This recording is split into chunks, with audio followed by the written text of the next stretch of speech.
Light ஹவுஸ்ல உங்களை எல்லாரையும் சந்திப்பது மற்றற்ற மகிழ்ச்சியாக இருக்கு. நான் ஒரு விஷயத்தை சொல்ல விருப்பப்படுறேன். நான் ஞானத்துக்கு வந்து இப்போ ஆல்ரெடி 49 இயர்ஸ் முடிஞ்சது. அப்போ நான் சரண்டர் ஆகும் போது முதல்ல வீட்டை விட்டு வெளியே வந்த போது ஆன்மீக பயணத்தை, சேவையின் பயணத்தை, ஆன்மீக பயணம் அப்படின்றத விட சேவையின் பயணத்தை நான் தொடங்கும் போது ஸ்ரீலங்கால இருந்து தான் என்னுடைய சேவையினுடைய பயணமே ஆரம்பமானது. நேற்றைக்கு நான் இதை ஷேர் பண்ணேன். அதனால்தான் உங்களை எல்லாரையும் பார்க்கும்போது மிக்க மகிழ்ச்சியாக இருக்கு அப்படின்னு சொன்னேன். அந்த நேரத்துல எனக்கு சேவை பற்றி தெரியாது, சேவைன்னா என்னன்னு தெரியாது.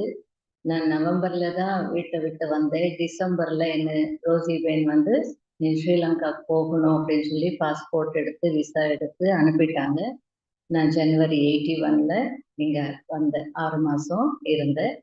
சேவை பற்றி பெருசா எதுவும் தெரியாது. பாபா தெரியும், யோகா முரளி தெரியும், மற்றதெல்லாம் எதுவும் தெரியாது.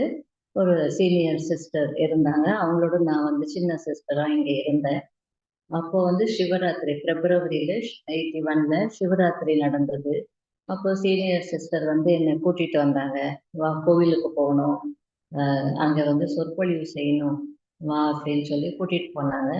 சரி, கோவில்ல அவங்க சொற்பொழிவு பண்ண போறாங்க, நம்ம கூட போறோம் அப்படின்னா எங்க என்ன ஏது எதுவும் கேட்கல. அவங்க எந்த கோயிலுக்கு கூட்டிட்டு வந்தாங்க தெரியுமா?